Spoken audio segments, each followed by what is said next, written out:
Mason Hamilton never understood why he was always sick. Ella Hamilton never got the chance to ask. Behind their pale faces and fading strength stood one woman, Dana Hamilton, their mother, their caregiver, and, as the truth would reveal, their silent executioner.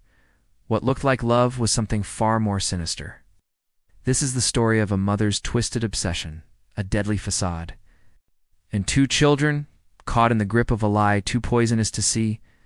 In the peaceful suburban town of Meadowbridge, the Hamilton family lived in a charming two-story home nestled on a quiet cul-de-sac. Their house, with its white picket fence and blooming garden, was the kind of place that made people smile as they walked by. Dana Hamilton, a single mother in her late 30s, lived there with her two children, Mason, a shy yet bright 14-year-old, and Ella, a playful and imaginative 9-year-old. To the neighbors, they were the very definition of a close-knit family. Dana was well-known and well-liked. A pediatric nurse at the local clinic, she always seemed to be helping someone, whether it was organizing a school health drive, volunteering at community centers, or offering tips to other parents in the neighborhood. Dana projected the image of the perfect mother. Her kids were always dressed neatly, their lunches were packed with care, and she never missed a parent-teacher meeting.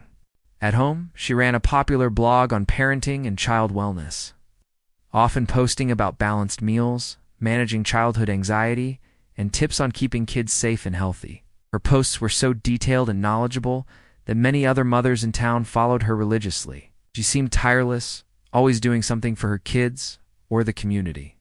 No one ever questioned her motives. After all, what could possibly be suspicious about a loving mother? Then, seemingly out of nowhere, Mason fell ill. What began as occasional fatigue soon turned into something more alarming.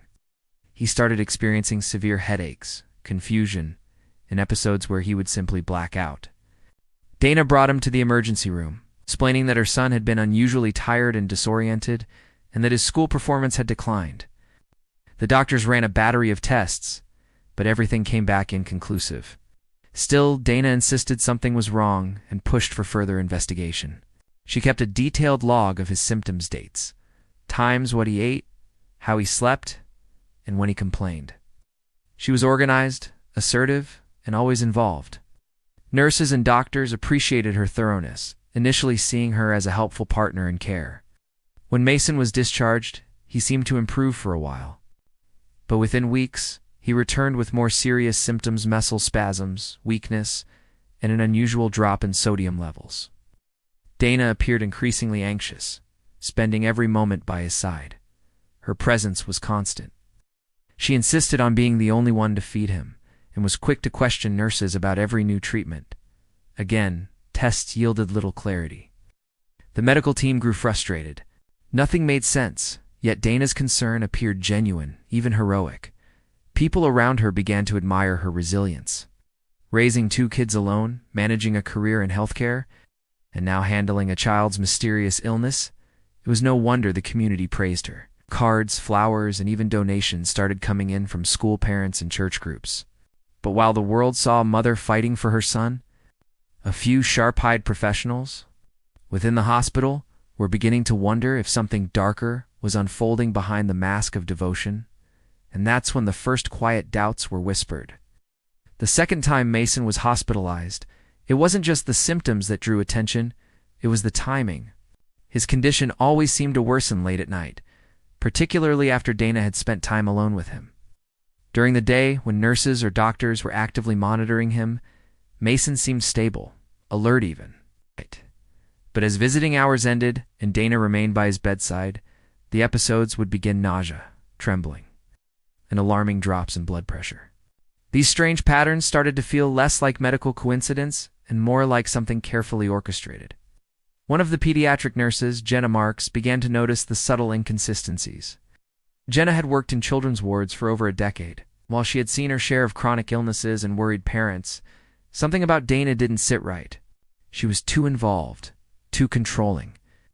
Whenever a new doctor entered the rotation, Dana would repeat Mason's entire medical history in clinical detail, often exaggerating symptoms or pushing for rare tests. She even suggested diagnoses that the specialists had done. T considered, many of which were based on obscure conditions that didn't T-match Mason S.'s actual symptoms. Jenna brought her concerns to the attending physician, who initially dismissed them as overcautious. After all, Dana was a nurse herself. She understood the system, and her insight was considered valuable. But when another nurse, Carlos, independently raised similar concerns, a quiet internal review was launched. They began documenting when Mason's vitals changed, and who was with him at those times. The pattern became harder to ignore. Then came a critical moment. During a scheduled scan that required Mason to be away from his hospital room for over an hour, Dana was asked to wait outside. That hour was the first time Mason was completely removed from her care. Surprisingly, his vitals improved during the test, and for the rest of the evening, he remained alert and responsive. No nausea, no seizures, no fainting. Doctors ordered continuous video monitoring under the guise of keeping an eye on Mason's neurological health. What they captured over the next few days was subtle but deeply disturbing. Dana was seen handling Mason S. feeding tubes in 4 lines when she thought no one was watching. She often brought her own supplements and drinks for hematomes that bypassed hospital protocols. Lab results soon confirmed what no one wanted to believe. Small, inconsistent doses of sedatives were present in Mason's blood work. These drugs hadn't been prescribed. The hospital escalated the case to Child Protective Services, who opened a quiet investigation while trying to protect Mason from further harm. Dana was not informed, and for now, allowed to stay with her son, though under silent watch.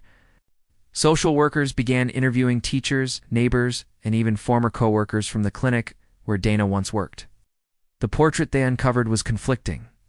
Many praised her dedication, but a few hinted at her obsessive nature, how she always seemed to have a problem to solve, a crisis to manage, a child to save. It was becoming clear that Mason wasn't just sick, he was being made sick. And the evidence was pointing to the one person everyone had trusted most. With suspicion now firmly placed on Dana Hamilton, the investigation moved quietly but urgently into her personal life. Authorities obtained a warrant to search her home. While she was still under observation at the hospital with Mason, what they found behind the walls of her perfect suburban home was unsettling. Tucked inside a locked cabinet in her bedroom closet, investigators discovered a collection of prescription medications, many of which had been expired for years. None were prescribed to Mason. Some were rarely used outside of hospital settings: sedatives, antipsychotics, anti-seizure drugs. There were vials, crushed pills, and labeled containers, printed sheets from online medical forums detailing dosages and side effects. It was an amateur pharmacist's workspace hidden in plain sight. Also found were pages from medical textbooks marked and highlighted with references to rare childhood illnesses and symptoms that mirrored what Mason had been experiencing. There were even handwritten notes, some containing step-by-step outlines of symptoms, and how long they might take to appear after a specific drug was administered. It was clinical, cold, calculated. Investigators turned to Dana's digital life next. Her parenting blog, once a hub for health tips and wellness hacks, was only the surface layer. Underneath that, she had been active in several private online forums dedicated to parents of chronically ill children.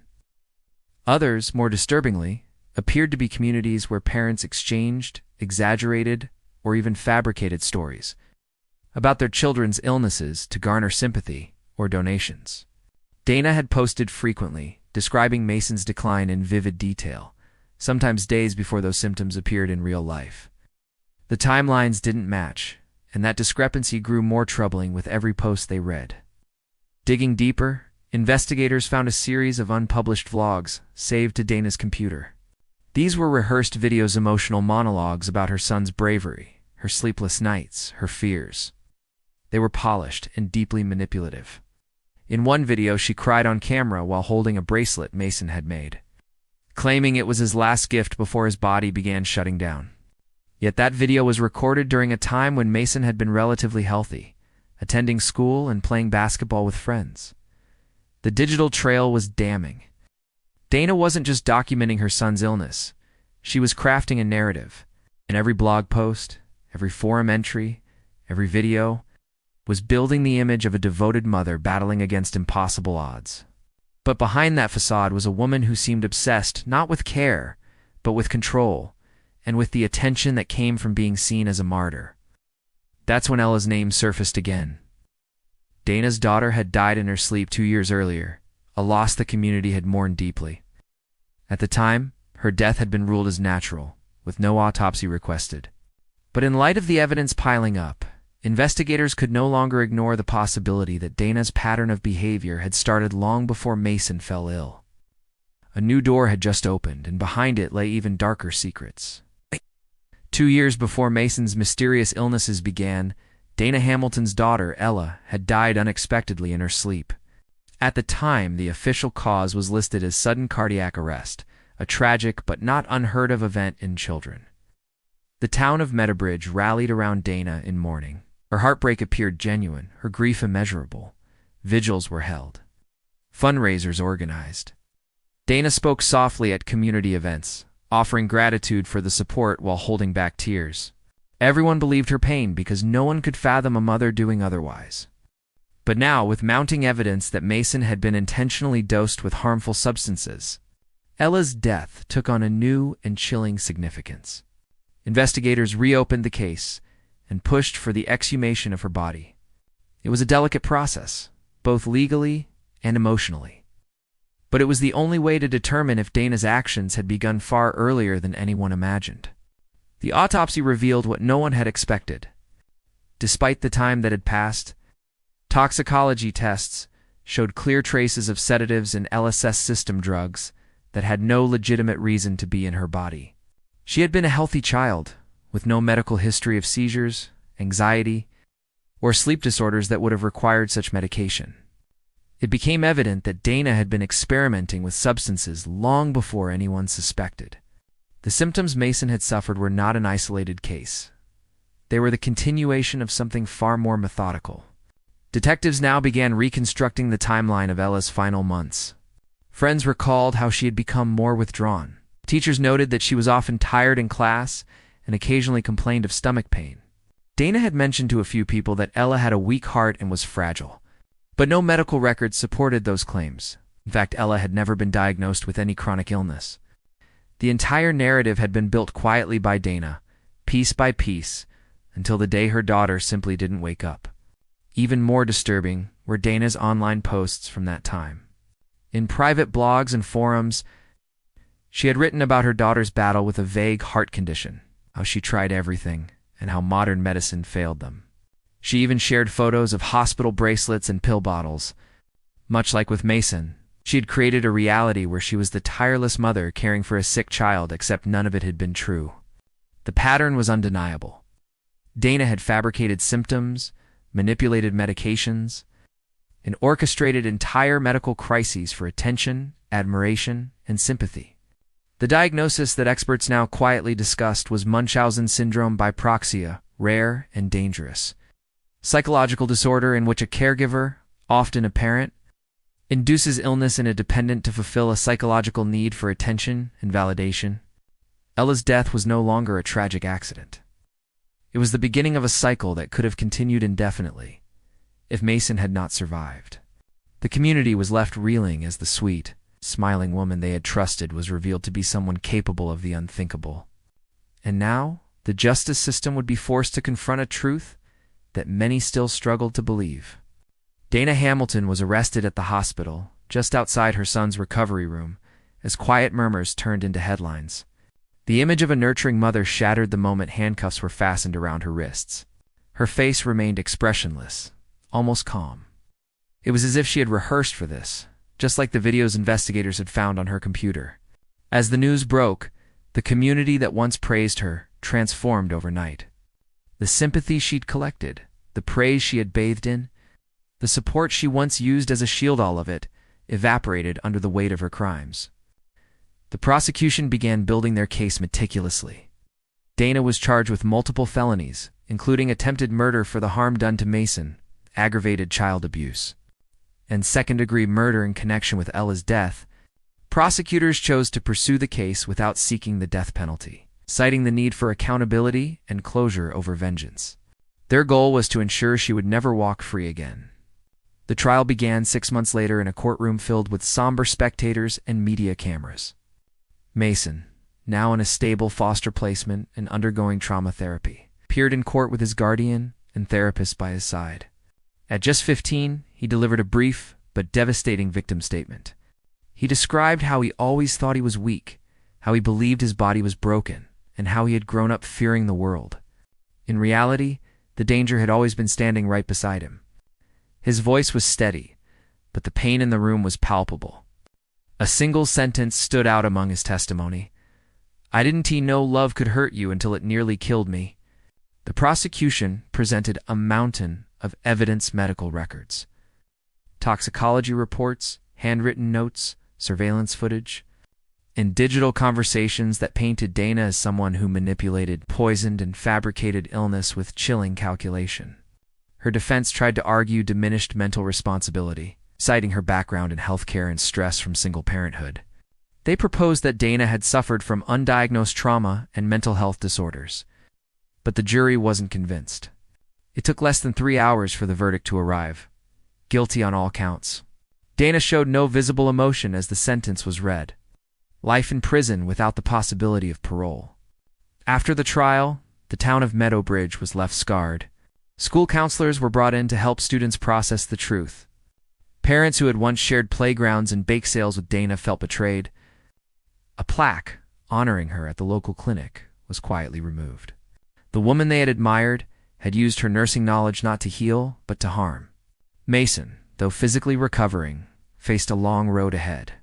The trauma of being betrayed by his own mother would leave invisible wounds far deeper than the medical ones. But he had survived. He had escaped the cycle that Ella could not.